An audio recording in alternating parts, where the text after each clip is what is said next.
ነገ የእመቤታችን ልደትን የምናከብርበት ቀን ነውና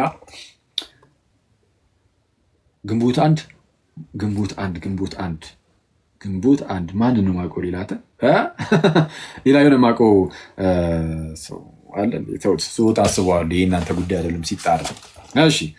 እና የእመቤታችን የተወለደችበትን ቀን የምናስብበት ቀን ነው ነገ እና ትልቅ ቀን ነው። ትልቅ ነው። በጣም ትልቅ ነው። በውጭ ዓለም በጣም ትልቅ ነው። ጋይዝ የእመቤታችን የተወለደችበት ቀን በውጭ ዓለም ጋይዝ በጣም ትልቅ ቀን ነው እና እኛ ሀገርም ኦፍኮርስ ትልቅ ቀን ነው። እሺ በጣም እንዳልኳችሁ በጣም ትልቅ ቀን ነው እና ለምንድን ነው አሁን ከክርስትናችን ጋር ምን የሚያገናኙ ነገር አለ? የእመቤታችን መወለድ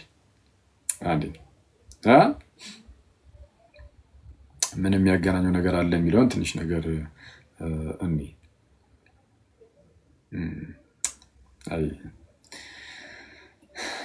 እሺ ምንድን ነው የሚያገናኘው ነገር አለ ከእናንተ ጋር? የእመቤታችን የመወለዷ የተወለደችበት ቀን ከእናንተ ጋር የሚያገናኙ ነገር አለ? አሁን ክርስቲያኑ ወንድሞቼ ምን የሚያገናኙ ነገር አለ?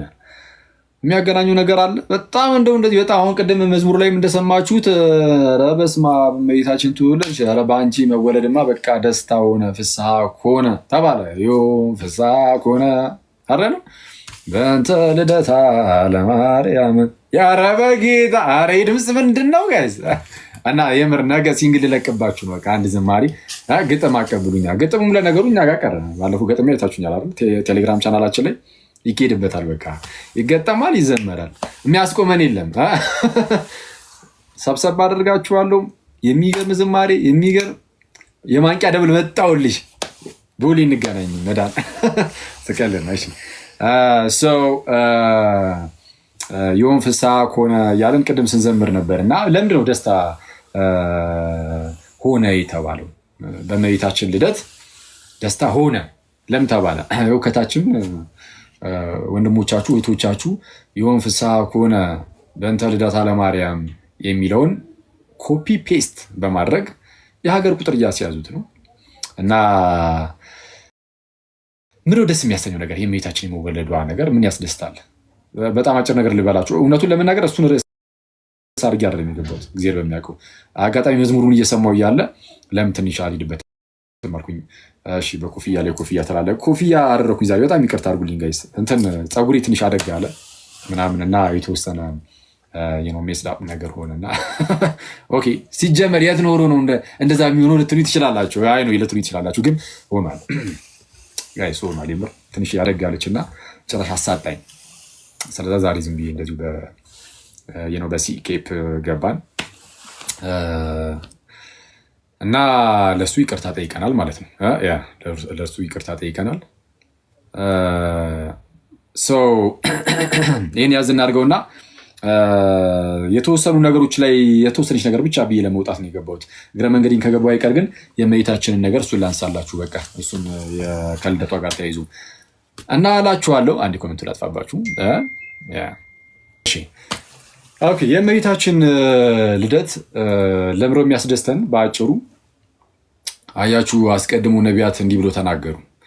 ከነቢያት አንዱ ታላቁ ነቢይ ኢሳያስ ምን አለ? በትንቢቱ ምዕራፍ 7 ቁጥር 14 ላይ እነሆ ድንግል ትጸንሳለች፣ ወንድ ልጅም ትወልዳለች፣ ስሙንም አማኑኤል ይሉታል ብሎ ተናገረ። ልክ ከብዙ 100 ዓመታት በፊት ቀደም ብሎ ኢሳያስ ምን ብሎ ተናገረ? እነሆ ድንግል ትጸንሳለች፣ ወንድ ልጅም ትወልዳለች፣ ስሙንም አማኑኤል ይሉታል ብሎ ተናገረ። ከዛ 9ኛው ምዕራፍ ላይ ሄድና ደግሞ ቁጥር 6 ላይ ሕፃን ተወለደልን፣ ወንድ ልጅም ተሰጠልን፣ አለቅነትን በጫንቃው ላይ ነው፣ ስሙም ድንቅ መካር፣ ኃያል አምላክ፣ የሰላም አለቃ፣ የዘላለም አባት ተብሎ ይጠራል ብሎ ተናገረ እና ምንድነው ሕፃን ተወለደልን ብሎ ነው የተናገረው። እና ሕፃን ተወለደልን ያለው 7ኛው ምዕራፍ ላይ እነሆ ድንግል ትጸንሳለች፣ ወንድ ልጅም ትወልዳለች፣ ስሙም አማኑኤል ይሉታል ተብሎ የተነገረለት እርሱን ነው። ስሙም ድንቅ መካር፣ ኃያል አምላክ። መካር ማለት ነው የሚመክር እንደማለት ነው። ድንቅ መካር፣ ኃያል አምላክ፣ የሰላም አለቃ፣ ኃያል አምላክ ተብሎ ተጠራ። አማኑኤል ማለት ራሱ አምላክ ከኛ ጋር እንደማለት ነው አይደለ? እንደዛው ነው የተረጎመው። ማቴዎስ ወንጌል ምዕራፍ 1 ቁጥር 23 ላይ መልአኩ ሲተረጉመው ለማን? ለቅዱስ ዮሴፍ። ቅዱስ ዮሴፍ ጻድቅ ሆኖ እመቤታችን ልክ ጸንሳ ሲያያት ኦኬ ጸነሻው አስቡት። ቅዱስ ዮሴፍ በዛ ሰዓት የእመቤታችን እጮኛ ሆኖ ግን እንዳልተገናኙ ያውቃል። መቼስ ግልጽ ነው። እና የእመቤታችን ንጽህና በጣም ያስገርመው ነበረ። ቅዱስ ዮሴፍ ራሱ የእመቤታችን ንጽህናዋን ያውቀዋል። እና ግን ጸንሳ አገኛት። ከተጸነሰ መቼስ ጽንስ የሚመጣው በምንድን ነው ጋይዝ? ያው ታውቁታላችሁ፣ ለእናንተ አልነግራችሁም። ጽንስ የሚመጣው በሆነ ግንኙነት ነው። ይኖዳት አይደል? እና እሱን ግን አየና ቅዱስ ዮሴፍ የእመቤታችን ንጽህና ደግሞ ያሳሰበው ስለነበረ ሊገልጣት አልወደደም። ለአይሁዳውያን ይኸው እንዲህ ዝሙት ሰርታለች ሊል አልወደደም። ሰርታ አይደለም አዎ፣ ግን ለእሱ ግን ሊመስለው የሚችለው እሱም ብቻ ነው የሚያውቀው እሱ ነው። ከዛ ውጭ አይነት አሰራር ቅዱስ ዮሴፍ አይቶ አያውቅም። መውለድ የማይችሉ ሰዎች ሲወልዱ አይቶ ሊያውቅ ይችላል። ማለት ቢያንስ በመጽሐፍት ላይ አይቶ ሊያውቅ ይችላል። ኤልሳቤጥንም ሊያይ ይችላል። ኤልሳቤጥ እዛው መውለድ የማትችሏ ሴትዮ እንድትወልድ አድርጓታል እግዚአብሔር።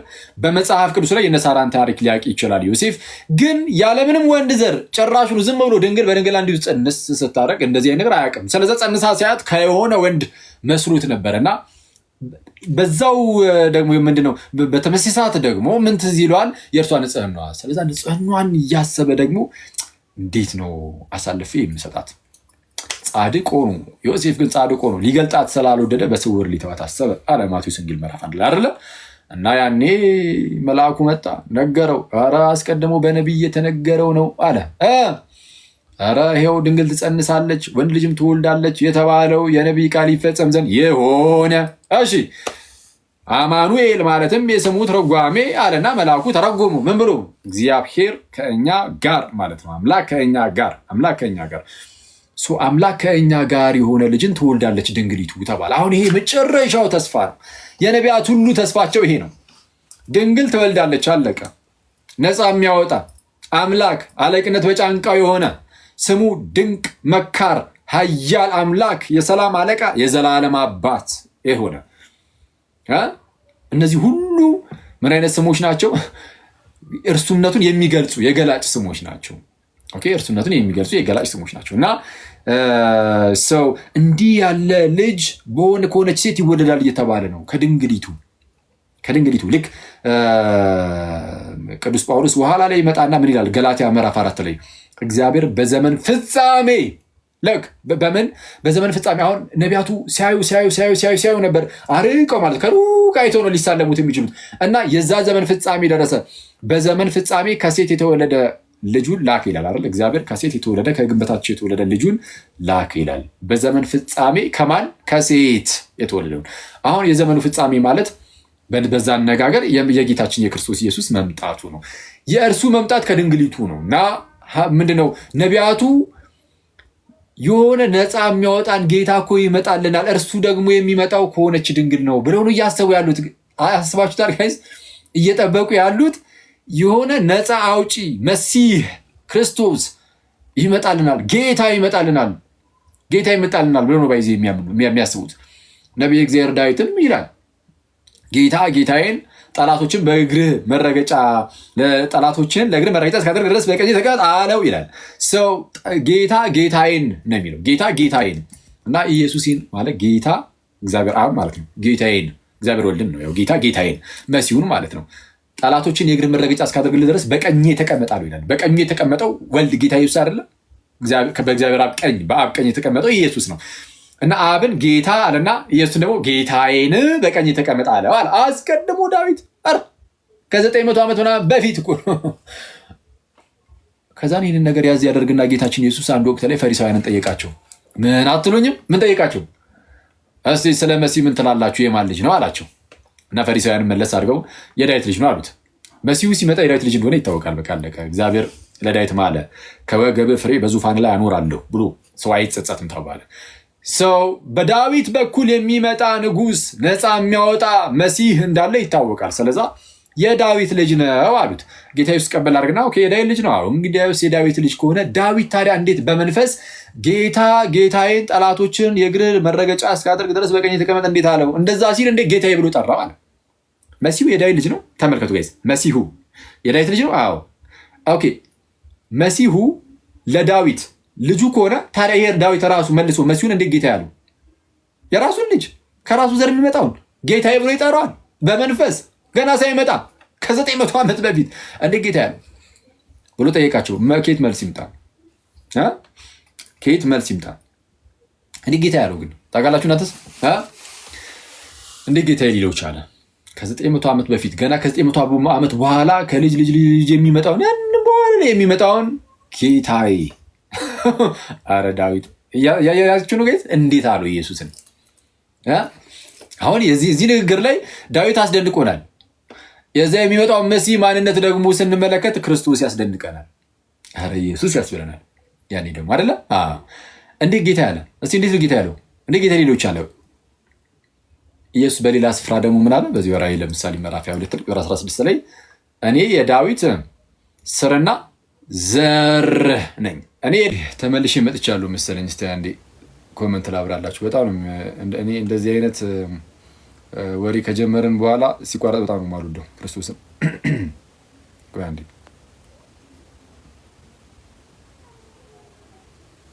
እስቲ አሁን ተመልሻለሁ ጋይስ። እሺ አዝናለሁ፣ በጣም ይቅርታ። ማላይ ዊሽ ባይቋረጥ ጥሩ ነበር። እሺ እሺ እናጥፈውና ካሁን በኋላ አንዴ ከተቋረጠ ማለት ነው ከተቋረጠ እሺ በቃ ቶሎ ዝም ብዬ ለመጨረስ ልሞክር። ዝም ብዬ ቀጣ እሺ እስቲ ምንድነው ሰውን አትልቀቁ፣ ሰይጣን እንዳያገኘው። ራሱ ሰይጣን የዛን ቀን የቆረበውን ሰው ይሸሸዋል። እሺ ይመች። እውነት ነው። አጋጣሚ በኖርማል በዋናው በምጠቀመው ስልኬ ሊገባ ነበር ልክ አሁን እንትን ሲል ማለት ነው። እና ቲክቶክ ላይ በቀጥታ ዝም ብዬ ገብቼ ነበር። ልክ ስገባ የኒሰን ድሮስን ቪዲዮ መቶልኝ እኮ ነው ፊት ለፊት ላይ ምን አለ? የቆረበን ሰው ብቻውን አትልቀቁት ሰይጣን ሊያገኘው ይችላል ይላሉ አንዳንድ ሰዎች።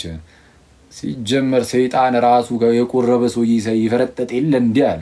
እውነት ነው፣ ይፈረጠጣል። ቅዱስ ዮሐንስ አፈወርቅም እንደዚህ ይላል። ከቆረበ ሰው አጠገብ ሰይጣናት እንትን ይላሉ፣ ይርቃሉ። አጋንንት ይርቃል፣ ጌታ ኢየሱስ ይቀርባል፣ ቅዱሳን መላእክት ይከበዋል። ያ እንደዛ ነው። ግን ለጥንቃቄ ግን የሆነ ነገር ሲያስፈልገ ምናምን እንደ ሰው እንዲያግዝ ሰው አብሮ ቢሆን ጥሩ ነው። ግን ይሄ ሰይጣን ምናምን የተናቆላማ ሰይጣን ሲጀመር በጭባጫ ፈሪ የቆረብክ ሰዓትማ ጨራሽ ልክ ቅዱስ ዮሐንስ አፈወርቅ እንደሚለው ነው። ምንድነው ወደ ቅድስት ጠረጴዛ ወይም ወደ ቅዱሱ ጠረጴዛ እንቅረብ ከዛም በኋላ ይልና ቅዱስ ዮሐንስ አፈወርቅ ምንድን ነው ያለው? እሳት እንደሚያጋሳ አንበሳ ለሰይጣን አስፈሪ ሆነ እንመለስ ይላል። ከዛ ቅዱስ ጠረጴዛ ወይም መሰዊያ ማለት ነው፣ ቅዱስ ቁርባን ማለት ነው። ከቅዱስ ቁርባኑ ስንመለስ ፊት ለፊት ላይ ስታየው ሰውየውን ስታየው ፊት ለፊት ላይ ማለት ነው ፊት ለፊት ላይ ስታየው አበበን ነው የምታየው። ግን አበበ ግን ቆርቦ ከሆነ እየመጣ ያለው ፊት ለፊት ላይ ምንም እንኳን በስጋ አይነ አበበን ብታየውም ግን በመንፈሳዊው ዓለም ግን ሰይጣን ሲያየው እሺ እንዴት ነው የሚያየው? አንተ አበበ ብለህ እንደምታየው አይደለም ሰይጣን የሚያየው። የጌታ ኢየሱስን ስጋና ደም ተቀብሎ ልክ ሲመጣ ሰይጣን የሚያየው እሳት እንደሚያጋሳ አንበሳ አስፈሪ ሆኖ ነው የሚታየው አበበና አበበ ይመችን እንደ አበበ ቁረቡ እናንተ ሰዎች የምሬ ነው። መቁረብ አለብን፣ ከቅዱስ ሚስጥር መራቅ የለብንም። ኤኒዌይስ ሰው እሺ የጌታ ኢየሱስ ላይ አንዴ እሺ ጌታ ኢየሱስን ዳዊት አስቀድሞ ከ900 ምናምን ዓመት በኋላ የሚመጣውን ልጁን ጌታ ያለበት ምክንያት ምንድን ነው አልኳችሁ? ጌታ ኢየሱስ እኔ የዳዊት ስርና ዘር ነኝ የሚያበራ የንጋት ኮከብ ነኝ ብሎ ተናግሯል። እና ኢየሱስ ለዳዊት ዘሩ ብቻ ሳይሆን ስሩም ጭምር ነው። አለቅ ኢየሱስ ለዳዊት ዘሩ ነው። አዎ ከእርሱ ዘር ተገኝቷል እና የዳዊት ዘሩ ነው። ግን የዳዊት ዘሩ ብቻ ግን አይደለም የኔ ተወዳጆች፣ የዳዊት ምኑም ጭምር ነው፣ ስሩም ጭምር ነው፣ አስገኙም ነው። ሁሉ በእርሱ ሆነ ተብሎ የተነገረለት የእግዚአብሔር ቃል ነው ኢየሱስ። የእግዚአብሔር ቃል ከመሆኑ አንጻር ሁሉ በእርሱ የተገኘ ስለሆነ ዳዊት ራሱን በእርሱ የተገኘ ነው። የዳዊት ስሩ አስገኘው ኢየሱስ ነው። የዳዊት አስገኘው የሆነው እርሱ ከዳዊት ደግሞ በስጋ ሲገኝ እናያለን። ስለዛ ክርስቶስ በስጋ ከአባቶች መጣ እንደተባለ የት ሮሜ 9 ለምሳሌ ምን ብሎ ተናገረ ቅዱስ ጳውሎስ? ሮሜ 9 ቁጥር 5 ላይ አባቶች ለእነርሱ ናቸውና ይልና ያው ለአይሁዳውያን አባቶችም ለእነርሱ ናቸውና ከእነርሱም ደግሞ ክርስቶስ በስጋ መጣ ይላል። ከእነርሱም ደግሞ ክርስቶስ በምን? በስጋ ምክንያቱም አስቀድሞ ከስጋ ውጭ ያለ ህልውና አለው። የእግዚአብሔር ቃል እንደመሆኑ መንፈስ ሆኖ የእግዚአብሔር ቃል እንደመሆኑ ያለ ስጋ ይኖር ነበረ ከዘላለም። እርሱ ግን በስጋ ከአባቶች መጣ ነው። ኦኬ ምንድነው? ከእነርሱም ክርስቶስ በስጋ መጣ ይልና እርሱም ጌታ ኢየሱስም ማለት ነው ከሁሉ በላይ ሆኖ ለዘላለም የተባረከ አምላክ ነው አሜን ይላል። እርሱም ከሁሉ በላይ ሆኖ ለዘላለም የተባረከ አምላክ ነው እና ለማንኛውም ጌታ ኢየሱስ የዳዊት ዘር ብቻ ሳይሆን ስሩም ጭምር ነውና ዳዊት ልጄ ብሎ ቢጠራው እንኳን ጌታዬ ይሏል ደግሞ መልሶ። ስለዛ ጌታዬን ጠላቶችን ለእግር መረገጫ እስካደርግልህ ድረስ በቀኝ ተቀመጥ አለው ብሎ ሲናገር ነው ያለና ሰው አሁን እነ ዳዊት ሳይቀሩ ጌታዬ ብሎ የሚጠብቁት የሆነ ልጅ አለ እና ያን ልጅ ደግሞ ሲጠብቁት ከድንግል ይወለዳል ብሎ ነበር ሲጠብቁ የነበሩት። ኦኬ ከሆነች ድንግል። ስለዛ የዛች ድንግል መምጣት ድንግሊቱ መጣች። ልጇ ሊመጣ ነው ስንጠብቀው የነበረው ይኸው ከድንግሊቱ ሊወለድ ነው። ድንግሊቱ እኮ መጣች ተብሎ የሚነገረው ሁለቱን አንድ ላይ አድርጎ ነበር ሲያዩ ነበሩት ነቢያቱ ኢየሱስን ከእናቱ ጋር ሲያዩ ነበር። ማይ ብራዘር ድንግል ትጸንሳለች ብሎ ሲናገር በነገራችን ላይ ከእርሱ ከፍ ብሎ ምንድን ነው የሚለው? ድንግል ትጸንሳለች ከማለቱ በፊት የሚናገረው ነገር አለ። እስኪ ምንድን ነው የሚለው? ምንድን ነው? በጌታ በኢየሱስ እሺ ኦኬ ኖ ድንግል ትጸንሳለች የሚለውን ከመናገሩ በፊት ኢሳይያስ ምን ብሎ የሚናገረው? ምን ብሎ ይናገራል? እነሆ ጌታ ራሱ ምልክትን ይሰጣችኋል አይደል የሚለው? ምንድን ነው ይላይት? በጌታ ስም በጨለማው ላደረገው ነው ጋይስ። ራሱን በራሱ መቀያየር ጀምሯል። እንቀንሰው ላይናችን ይህ ነው።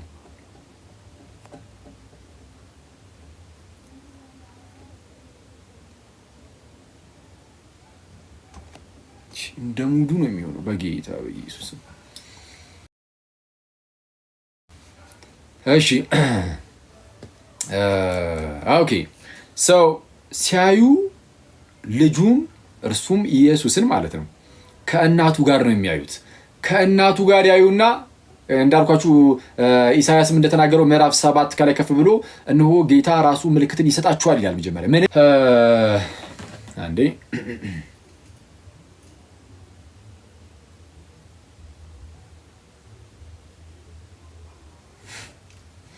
እሺ ነቢዩ ኢሳያስ ምን ብሎ ተናገረ? እንደግመዋለን ይህንን ቃል ትላለን። እነሆ ጌታ ራሱ ምልክትን ይሰጣችኋል አለና ምልክትን ይሰጣችኋል ካለ በኋላ ምን አይነት ምልክትን ነው የሚሰጣቸው? ድንግል ትጸንሳለች ወንድ ልጅም ትወልዳለች አለ። አይተዋል? ታላቁ ምልክት ድንግል መጽነሷ ነው። እነሆ ጌታ ራሱ ምልክትን ይሰጣችኋል፣ ድንግል ትጸንሳለች ወንድ ልጅም ትወልዳለች፣ ስሙንም አማኑኤል ይሉታል ተባለ። ስለዚህ አሁን ምልክትነቱ በድንግሊቱ በኩል መጥቷል። ድንግል መሆኗ በራሱ ምልክት ነው። ስለዚህ የእርሷ መምጣት ይኸው ድንግሊቱ መጣች፣ ከእርሷ ደግሞ ልጇ እኮ ይኸው ሊወለድ ነው። ተስፋ ያደረግነው ነገር መጣ። ይኸው ድንግሊቱ እናት ይኸው ድንግሊቱ ከመጣች ልጇ ደግሞ አለ። እንደዚህ ያ ስለሆነ የዘመን ፍጻሜ ማብቂያው በድንግል ማርያም በኩል ይሆናል ማለት ነው። ምክንያቱም ከእርሷ ማን ስለሚወለድ? ጌታ ኢየሱስ ስለሚወለድ። አቡነ ሽኖዳ በዛ መልኩ ያስቀምጣሉ። በዘመን ፍጻሜ እግዚአብሔር ከሴት የተወለደ ልጁን አለ። አይተዋል? ነቢያቱ አስቀድመው ድንግል ጸንሳለች ምናምን እያሉ ተናገሩና ከዛ በኋላ መጨረሻ ላይ ከተወለደ በኋላ ቅዱስ ጳውሎስ ደግሞ እግዚአብሔር በዘመን ፍጻሜ ከሴት የተወለደው ልጁን አለ። ከድንግሊቱ ከሴት የተወለደውን ልጁን ከሕግም በታች የተወለደውን ላከ እና የእመቤታችን መወለድ ምን ደስታ ያመጣል ከተባለ ድንግሊቱ ከተወለደች ተስፋ ሲደረግ የነበረው ማነው ጌታ ኢየሱስ ስላለ ከእርሷ ጋር አብራ ስትጠቀስ ስለነበረች የእርሷ መወለድ ለክርስቶስ ኢየሱስ ቀርቦ ነው ማለት ነው። በቃ ለእርሱ መምጣት ይኸው በቃ የእርሱ እናት መጣች፣ ሊወለድ ነው፣ አለቀ። አይተዋል? ለምሳሌ የእርሷ እናት መወለዷ የእመቤታችን ማለት ነው የቅድስታና በዚህ ደረጃ አሁን እንደ ቢግ ዲል አይደለም አይደለ? ለምን አይታወቅም። አሁን ከእርሷ ክርስቶስ ስለማይወለድ ነቢያቱም ሲመሰክሩ ምንድነው ድንግሊቱና መሲሁን ሲያነሱ እንደነበረው አሁን ለእርሷ ለቅድስታና አይደለም የተነሳው ለእመቤታችን ነው። ስለዚህ የእመቤታችን እናት ያን ያህል ላይሆን ይችላል። ነቢያቱ ግን የሚመጣውን መሲህ ወይም ያንን ጌታ ከእናቱ ጋር አንድ ላይ ያደርጉ ያውም እናቱ ላይ እግዚአብሔር ምልክት እንዳስቀመጠም ስለሚያውቁ የጌታ እናት ላይ ማለት ነው የእመቤታችን ላይ ወላዲተ አምላክ ላይ የተቀመጠ ምልክት አለ። ኖ ጌታ ራሱ ምልክትን ይሰጣችኋል የሚል አይደለ? ልክ እርሷ ስትመጣ ይኸው የተናገርንላት እግዚአብሔር መንፈስ ቅዱስ ያሳየን ሴት እቹት ይላሉ። ኧረ በስመ አብ! አሁን ያኔ ደስታውን አስቡት። ደረሰ እኮ የዘመን ፍጻሜ። ነቢያቱ ምንድነው ሊመስላቸው የሚለው? እግዚአብሔር ይህን ከገለጠላቸው እመቤታችን ስትወለድ ከገለጠላቸው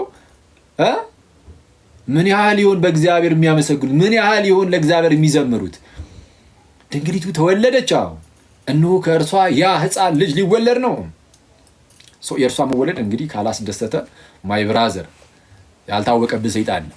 ይህንን በድፍረት ነው የምናገረው። መብርሃንን የእመቤታችን መወለድ አያስደስተኝም የሚል ሰው ካለ ድብቅ አይደለም፣ ግልጥ የሆነ በጣም አደገኛ አጋንንታዊ ነገር እና የእመቤታችን መወለድ በእውነት ያስደስተናል። በእውነት አክቹዋሊ እንኳን የእመቤታችንና የኔ መወለድ ያስደስታል። የኔ መወለድ ብዙ አያስደስትም፣ ግን እሺ ለእናታችን ለአባቶቻችን ብቻ ለቤተሰቦቻችን ያስደስታል። እኛ ግን የጠቀሙን ሰዎች ልደት ያስደስታል፣ እንኳን የእመቤታችን ማለት ነው። እና የእመቤታችን ደግሞ ጌታ ኢየሱስን ነው የምትወልልን ማይ ብራዘር። በጣም በቃ እና በጣም ደስ ይላል። በእርሷ በኩል ድህነት ይጀምራል አይደል? አይጀምርም እንዴ? ይጀምራል። ምን ማለት ነው? ምንድነው?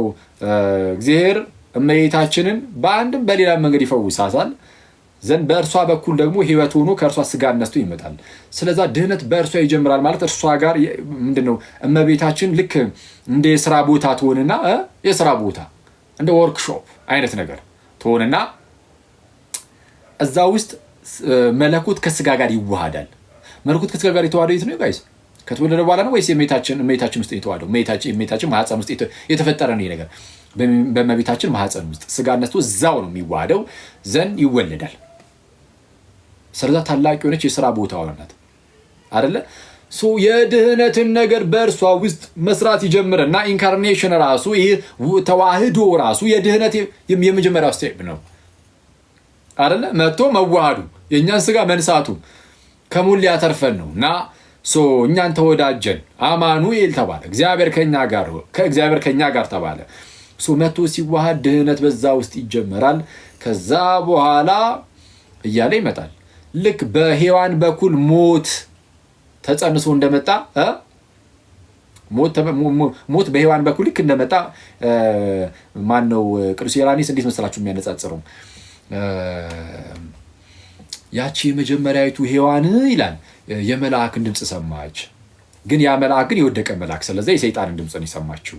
ይችኛዋ ሔዋንም አዲስቱ ሔዋን ቅድስት ድንግል ማለት ነው የመልአኩን ድምፅ ሰማች። ግን ሰይጣናዊ የሆነ መልአክ አይደለም፣ የወደቀ መልአክ አይደለም። ይህ ቅዱስ የሆነ መልአክ ነው። አሁን ልዩነታቸውን ተመልከቱ። ያችኛዋ ሔዋን የሰይጣንን ድምፅ ሰምታ አሜን ብላ ተቀበለች። ከዛ በኋላ ከእግዚአብሔር ራቀች አይደለም? አዎ ነው፣ ራቀች ከእግዚአብሔር፣ ወይም ከዛ ክብር ወረደች፣ ወደቀች። መውደቋ ብቻ አይደለም፣ በሔዋን በኩል ሞት ገባና ወደ ዓለም ሁሉ እኛ ራሳችን ሙታን ሆነን በእርሷ በኩል አይደለ? እርሷ ለእግዚአብሔር እምቢ በማለቷ የሙታን እናት ሆነች። የማን እናት ሆነች? ሔዋን የሙታን እናት ሆነች። እመቤታችን ጋር ደግሞ እንዳልኳችሁ መልአክ መጣ። የመልአኩን ድምፅ ሰማች። የመልአኩ ድምፅ ከእግዚአብሔር ከራሱ ነው እና የእግዚአብሔር የሆነውን ከመልአኩ የሆነውን እመቤታችን በእምነት ተቀበለች። ንጽጽሩ የሚያስደንቅ ነው። ባይዚ ማን ነው? ያችኛዋ ሔዋን አምላክ መሆንን ነው የፈለገችው። ውስጥ በቃ እንደርሱ እንድታውቁ በሚለው ነው ተሸውዳ በቃ ብላ ሄደች። አምላክ የመሆን ፍላጎት። እመቤታችን የአምላክ እናት የጌታ እናት ትሆኛለች ስትባል በእምነት ተቀበላ። ግን ምን ብትል ጥሩ ነው? አስቡት። የአምላክ እናት ሆንኩ በቃ እኔም አምላክ ነኝ እንደዛ ትላለች ብለን እንጠብቃለን ጋይስ? በፍጹም። በእምነት የእርሱ ንግግር ተቀበለችና ምን ብትል ጥሩ ነው? እነሆኝ የጌታ እናቱ። እራሷ አላለችም። አረ ነች እኮ የጌታ እናት ብትል የሚከለክላት አለ? ራሷን የጌታ እናት ነኝ ብትል እንደ የሚከለክላት እኮ የለም። እውነታ እኮ ነው። የጌታ እኮ እናት ናት። ሌሎች እኮ በመንፈስ እየተሞሉ የጌታ እናት ብለዋታል እኮ፣ ያውም እየጮሁ ያሏታል በመጽሐፍ ቅዱስ ላይ እነ ቅድስት ኤልሳቤጥ። እመቤታችን ምን ብትል ጥሩ ነው? እነሆኝ የጌታ ባሪያው። አረ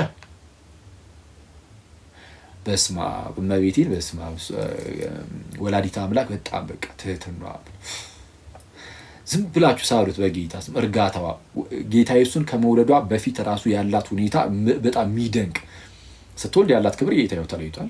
ክብሯ ሌላ ታሪክ ይሆናል። ወላዲተ አምላክ የመሆን ክብር በምንም አይገኝም። የፈለክ ንጽህና አሁን የእመቤታችን ንጽህና የፈለገ ደረጃ ቢደርስ ከዛ በኋላ እግዚአብሔርን ከመውለድ ጋር ግን አይተስተካከልም። ወላዲተ አምላክ መሆን ትልቁ ጸጋዬ ነው። በቃ ወላዲተ አምላክ ትልቁ ክብር ይሄ ነው። እንደዚህ አይነት ክብር በምንም አይገኝም። የእግዚአብሔር እናት መሆን የአምላክ እናት መሆን በራስ አይቻልም። ይቻላል? አይቻልም። እግዚአብሔር እመቤታችንን መርጧታል እናውቃለን። ከሴቶች መካከል የተለየች ከመሆኗ የተነሳ አዎ መርጧታል። ግን የእመቤታችን ንጽሕት በመሆኗ ያ ንጽሕና አምላክን ለመውለድ ብቃት ሰጥቷት ማለት ነው። በቃ በቂ ነው። የኔ ንጽሕና አምላክን ለመውለድ ብቃት ይሰጠኛል። እንደዛ እመቤታችን አትልም። ያው በእርግጥ እኛም እንደዛ አናስተምርም። ግን እግዚአብሔር ባወቀ ግን ያለውን ንጽሕናዋን አይቶ ግን በእርሱ ምሕረት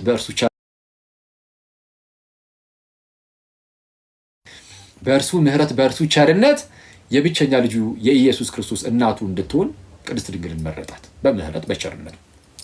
እሺ እመቤታችን ለእንደዚህ አይነት ትልቅ ክብር ስትሾም ሔዋን አልተሾመችም። ለዚህ ባይዚ ሔዋን በቃ የተሰጣት በጣም ብዙ ነገር አለ። እርሱን ይዛ እንደማመስገን ሔዋንን አታማርብን እንዳትሉኝ እንጂ ዘላለም ያማረናለም። ግን ያው ማን ነው አባ ጊዮርጊስ ነው ኧረ እንኳን በላሽው ያለው። ይኸው ጌታ ኢየሱስ መጣልን አንቺ በመብላትሽ ያለው አባ ጊዮርጊስ ነው ወይስ ማን ነው? እሺ ለማንኛውም ያስጨነቀኝ እኮ ነው። ሊዘጋ ይችል ይሆን እንዴ ቢቻርጅ ሰካው። እሺ አስተካክዬ መግባት ሲኖርብኝ ሳላስተካክል ገብቼ ነው ተጣልፌና ሶሪ። እሺ ኤኒዌይስ ሔዋን አምላክ ትሆኛለሽ የሚል የሐሰት ወሬን የሐሰት መረጃን ሰምታ ከሴጣን አሜን ብላ ተቀበለች። አይተዋል። አምላክ ለመሆን ጉጉት ያውም የመጣው ሲመጣ ማለት ነው የእግዚአብሔር መልአክ ነኝ ብሎ ራሱ አልመጣም እኮ በቃ ባብኑ መጥቶ ሹክ ያላት ከእግዚአብሔር እንዳልሆነ እያወቀች ልቧ እያወቀው ሔዋን እንደዚህም አይነት ነገር አለ እስቲ ልሻማ አይነት ነገር እመቤታችን እባብ መጥቶ አይደለም የሚነገራት እባብ መጥቶ ቢነገራት እባብ ራሱ መጥቶ የእግዚአብሔር መልአክ ራሱ መጥቶ ጸጋይ ሞላብሽ ደስ ይበልሽ እያለ ሲያበስራት እንዴት ያለ ሰላምታ ነው እመቤታችን ይህ እንዴት ያለ ሰላምታ ነው አለች። ከዛ በኋላ ያስረዳት አብራርቶላት ምናምን ከዛም በእምነት ተቀበለችና የአምላክ እናት የጌታ እናት ትሆኛለች ስትባል እንዳልኳችሁ እነሆኝ የጌታ ባሪያ እንደ ቃል ይሁንልኝ። የጌታ ባሪያ ያለችው ማን ነው? መልአኩን ነው አይደለም፣ እራሷን ነው። እነሆኝ የጌታ ባሪያ የጌታ እናት ትሆኛለች ያልከኝ በቃ እኔ የጌታ ባሪያው ነኝ። ከተወለደ እሰየው ይወለድ፣ ግን እኔ የለርሱ ባሪያው ነኝ። ኧረ በስመ አብ እንዲህ በስመ አብ። ሲጀመር እምነት ይፈልጋል። በነገራችን ላይ ቃል ስጋ ሆኖ ከአንቺ ሊወለድ በድንግልና ልትወልጂ ነው ሲባል ለእንደዚህ ነገር እምነት እኮ ይጠይቃል። አይጠይቅም እንዴ? ይጠይቃል። አንድ ጸሐፊ ምን አይነት ነገር ጽፎ አይቻለሁ። ተራራን ከአንድ ቦታ ወደ አንድ ቦታ ለማንቀሳቀስ የሚያስፈልግ እምነት ሊኖር ይችላል። የሚጠይቅ እምነት አይደል? አንድን ተራራ ወደ አንድ ቦታ ተሻገር ብትሉት ይሻገራል ብሏል ነበር ጌታ ኢየሱስ። እምነት ካለ ማለት ነው። አንድን ተራራ ከአንድ ቦታ ወደ አንድ ቦታ ለማንቀሳቀስ የሚያስፈልግ እምነት ሊኖር ይችላል። የእግዚአብሔርን ቃል ከሰማይ ወደ ምድር ለማውረድ ግን የሚያስፈልግ ደግሞ እምነት ይጠይቃል። ይህ ያለ እምነት እኮ ያለ ፈቃዷ እኮ የሆነ ነገር እኮ አይደለም። ለመፍቀድ ማመን አለባት። አምና ነው እሺ የምትለው። እንዲህ እሷ በጣም ያመነች ሰው ናት። ስለዛ ምን ይላል እዛው ላይ አሁን ሉቃስ ወንጌል ምዕራፍ 1 ዝቅ ብሎ ምንድን ነው የሚለው? ቅድስት ኤልሳቤጥ በመንፈስ ቅዱስ ተሞልታ ምን ብላ መሰከረችላት? ከጌታ የተነገረላት ቃል ይፈጸማልና ያመነች ብፅዕት ናት። ምን ያለች? ያመነች የእምነት ሰው ናት። በጣም የእምነት ሰው ናት እመቤታችን። እና ሰው በታላቅ እምነት ውስጥ ሆና ታላቅ እምነት ታላቅ ትህትና አጣምሮ በዚህ ደረጃ ይያዛል። በስመ አብ። እና ከዛ በኋላ እመቤታችን ያው ትሁት ናት እንደምታውቁ። ሁሌም ነው ይህን የምነግራችሁ። በጣም ነው ደስ የሚለኝ ይሄ የእመቤታችን ነገር። በጣም ሁሌም ሳስበው በጣም ነው አዲስ የሚሆንብኝም የሚያስደንቀኝም። ያው ታናሽ ብላቴና ናት። በእድሜዋ ካረጀች በኋላ ወደ ጸነሰችው ወደ አክስቷ ወደ ኤልሳቤጥ ትሄዳለች። ወደ ዘመዶ ወደ ኤልሳቤጥ ትሄዳለች። እዛ መንፈስ ልክ እመቤታችን ሰላም ስትላት መንፈስ ቅዱስ መጥቶ ቢሞላባት በትልቋ ሴትዮ በቅድስት ኤልሳቤጥ ላይ ቅድስት አልኳት። ሉቃስ ወንጌል ምዕራፍ 6 ቅድስት ስለሚላት ነው ኤልሳቤጥን። እና ሰው በቅድስት ኤልሳቤጥ ላይ ገና የእመቤታችን የሰላምቷ ድምፅ ወደ ጆሯ ሲገባ እኮ ነው መንፈስ ቅዱስ መጥቶ ቢወርድስ። እና ኤልሳቤጥ መሰከረች። መንፈስ ቅዱስ ልክ በእርሷ ላይ ሲሞላ በታላቅ ድምፅ ጮሃ መሰከረች። ምን ብላ? በታላቅ ድምፅ ጮሃ ምን ብላ መሰከረች? ምን አለች? የሰላምታሽ ድምፅ በጆሮዬ በመጣ ጊዜ ጽንሱ በማህፀኔ ዘሏል። አይደል ያለችው? በጣም የሚያስገርም እኮ ነው። ጽንሱ ሳይቀር ዘለለ። ጽንሱ ማን ነበር ያኔ? ጽንሱ ዮሐንስ መጥምቁ ዮሐንስ ነበር። አስቀድሞ በሉቃስ ወንጌል ምዕራፍ 1 እዛው ከፍ ብሎ ዘካርያስ ካህን ጋር ቅዱስ ገብርኤል ተልኮ ሄዱ ነበር እና ስለሚወለደው ሕፃን ልጅ ሲነግረው ከቅድስት ኤልሳቤጥ የሚወለደው ሕፃን ልጅ ማለት ነው። ስለ እርሱ ሲነግረው ምንድነው በማህፀን ሳለ በመንፈስ ቅዱስ ይሞላል ብሎት ነበር። በማህፀን ሳለ በመንፈስ ቅዱስ የተሞላው ያኔ ነው አይደለ? መንፈስ ቅዱስ ወደ ኤልሳቤጥ ላይ ወረደ። ልክ ሲወርድ በማህፀኗ ያለው ጽንስ ሳይቀር ዘለለ። ስለዛ ለሕፃኑ ልጅ የመጣው መንፈስ ቅዱስ ነው በኤልሳቤጥ ላይም ይሞላል። ስለዛ መንፈስ ቅዱስ ጽንሱንም እናትየዋንም ሞልቶ ጽንሱን ከውስጥ ያዘልላል። ከላይ እናትየዋን ደግሞ በታላቅ ድምፅ እያስጮኸ እነሆ የጌታ እናት ወደ እኔ ትመጣ ዘንድ ኧረ እንዴት ይሆንልኛል እያለች እንድትጮህ ያደርጋታል። በታላቅ ድምፅ ጮኸ ነው የሚለው። በታላቅ ድምፅ ጮኸ እነሆኝ የጌታዬ እናት። ኧረ በስመ አብ የጌታዬ እናት የሚለው ስሟ የአምላኬ እናት። በስመ አብ ይሄ በቃ ምን አይነት ክብር ነው ይሄ! በስመ አብ ለምን መሰለህ ትልቅ ክብር የሚሆነው የጌታዬ እናት። ያ ጌታዬ የተባለው አካል ለቅድስት ኤልሳቤጥ ብቻ አይደለም ጌታነቱ። ጌታነቱ ለቅድስት ኤልሳቤጥ ብቻ ሳይሆን ለማንም ጭምር ነው። እሺ ለቅዱስ ሚካኤልስ? ለድንጋዮችስ? ለየትኛውም ፍጥረትስ? ለሰማይና ለምድርስ? ለየትኛውም የዓለም ዳርቻስ? ለሁሉም ጌታቸው ኢየሱስ ክርስቶስ አይደለም ወይ? ነው። የኤልሳቤጥ ጌታ የቅዱስ ሚካኤል ጌታ ነው። ኤልሳቤጥ የጌታዬ እናት ካለቻት ቅዱስ ሚካኤልም ያ ጌታ የእርሱም ጌታ ስለሆነ ልክ ወደ ምድር ሲመጣ በስጋ ሲገለጥ ምናምን ቅዱስ ሚካኤል ኢየሱስ ለቅዱስ ሚካኤል ጌታው መሆኑን የሚያውቁ ይመስላችኋል? በፍጹም። ዕብራውያን ምዕራፍ 1 ላይ ምንድን ነው ያለው? በኩሩን ወደ ዓለም ሲያገባ ይላል። በኩሩን ኢየሱስን የመጀመሪያው ልጅ ማለት ነው። በኩሩን ወደ ዓለም ሲያገባ፣ ወደ ዓለም የገባው በእመቤታችን በኩል ነው አይደል? አዎ ነው። በኩሩን ወደ ዓለም ሲያገባ ይላል የእግዚአብሔር መላእክት ሁሉ እሺ ለእርሱ ይስገዱ ይላል። እነማን? ቅዱስ ሚካኤልና ቅዱስ ገብርኤል ብቻ ነው? የእግዚአብሔር መላእክት ሁሉ ለበኩሩ ለጌታችንና ለመድኃኒታችን ለኢየሱስ ክርስቶስ ለእርሱ ይስገዱ ይላል። ስለዛ ቅዱስ ሚካኤል በኩሩ ወደ ዓለም ሲገባ በርከክ ብሎ ጌታዬ ይላል አይልም? ይላል።